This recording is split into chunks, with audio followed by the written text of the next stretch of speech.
1978 metais buvo atidaryta Šiaulių 16 vidurinė mokykla.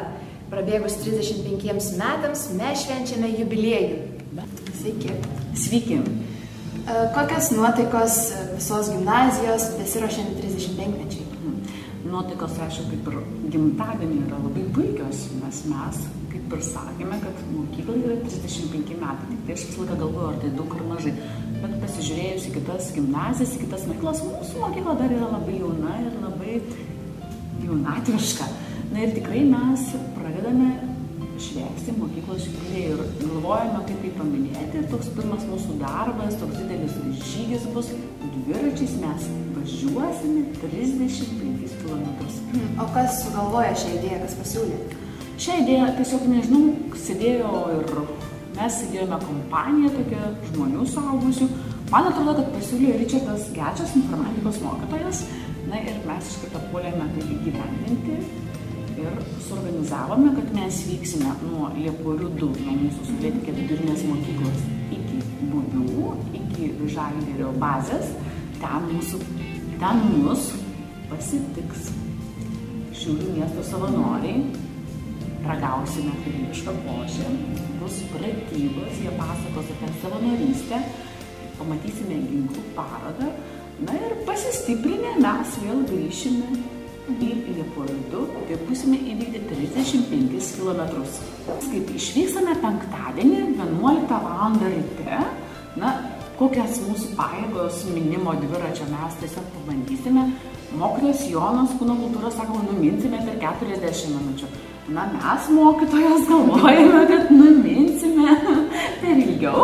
Na, tiesiog žiūrėjome, galvojame, kad į vieną pusę minsime valandą. Na ir paskui gerą valandą pasistiprinę, pabendravę su savanoriais, ar 2 valandas, kai mums ten seksis su jais bendrauti, mes grįšime čia į mūsų mokyklą. O sakykit, ar daug mokinių sutiko važiuoti? Mokinių, žinokit, gan nemažai, 150 kažkur tai yra. Ir plus dar kažkur tai mokytojų savanorių yra apie 15. O sakykit, mokytojai visi su savo dviračiais ar, sakykime, dar su mašinom prisijungs? Ne, pas mumis yra viena sąlyga, tik su dviračiais. Jūs dar planuojate renginius?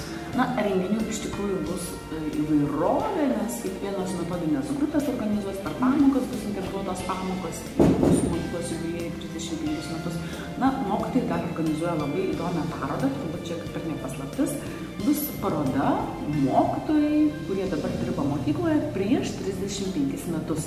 Dabar vieni neša vaikystės, kiti jaunystės, kiti kūdikystės nuotraukas ir mes rodysim tokią parodą. Vėliau bus mokinių parlamentas organizuoja Apjuosti mokyklą rišti kaip dovaną Kaspiną. Dar bus skelbiamas fotokonkursas Ruduo mokykla ir saulė Šiaulių miesto 7-8 klasių mokiniams ir apskrities.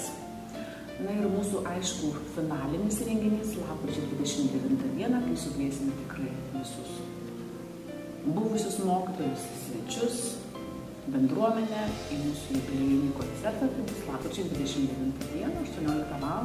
Šiaulių Saulėtekio gimnazijoje aktų salėje. Taigi sužinojome visas naujienas ir dabar susitiksime penktadienį dviračių žygyje.